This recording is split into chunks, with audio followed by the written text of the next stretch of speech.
Olá, hoje nós vamos falar da relação entre as infecções e as doenças reumáticas. O que define uma infecção? É a penetração, desenvolvimento e proliferação de um germe, de um micróbio no organismo humano ou em animais. Essa é a definição do Ministério da Saúde. E o que tem isso a ver com as doenças reumáticas? Se a gente considerar que as doenças reumáticas são aquelas doenças clínicas que envolvem o aparelho locomotor, e dentro do aparelho locomotor, um órgão muito importante é a articulação, é a junta, a gente pode dizer que parte das doenças infecciosas, elas são diretamente ocasionadas por uma infecção.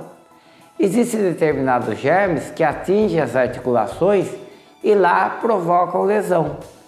Alguns são bactérias, eu podia citar aqui as artrites sépticas, produzidas por estafilococo, por meningococo, por gonococo. Algumas são virais, As viroses mais comuns que atacam as articulações diretamente, eu poderia citar então a rubéola, a chikungunya e alguns parvovírus. Essa é uma forma da infecção provocar uma doença articular que é tratada muitas vezes pelo reumatologista. Uma outra forma da infecção gerar uma doença reumática não é diretamente pelo germe, mas pela resposta que o sistema de defesa, que é o sistema imunológico, dá à invasão de um germe. A resposta é tão grande que provoca algumas lesões. Eu vou citar algumas doenças que têm esse tipo de mecanismo. Por exemplo, a artrite reativa, por exemplo, a febre reumática, que pode ocorrer na criança. Então, eu queria dizer que pensar em infecção é sempre importante quando a gente tem dores articulares. Além do que, doenças reumáticas de outra natureza podem ser agravadas por processos infecciosos. Então, o seu médico ele deve ficar atento à infecção quando você tem uma doença reumática. Agora, os pacientes reumáticos têm mais chance de ter infecção? Não a maior parte, mas aqueles que têm doenças inflamatórias relacionadas ao sistema imunológico, as chamadas doenças autoimunes, esses sim têm maior risco de ter infecção.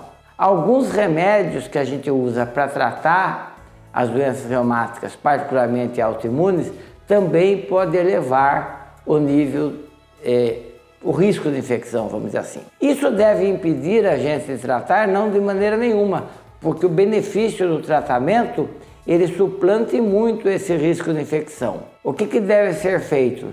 Deve ser acompanhado pelo médico, tanto a doença quanto o tratamento. Seu médico vai saber controlar, verificar se tem infecção. Basta que ele receba informações seguras de sua parte. Então, se você tiver uma doença reumática, estiver em tratamento, começar a ter febre, mal-estar, queda do estado geral, procure o seu médico. Ele vai saber o que fazer. Nesse momento que estamos enfrentando uma pandemia por Covid, que é uma infecção, isso é mais verdade ainda. Ou seja, se você tem uma doença reumática e tem sintomas respiratórios, tem febre, ligue para o seu médico. Ele vai saber orientar. Muito bem, se você gostou desse vídeo, se inscreva no nosso canal de YouTube, comente, curta e compartilhe. Muito obrigado.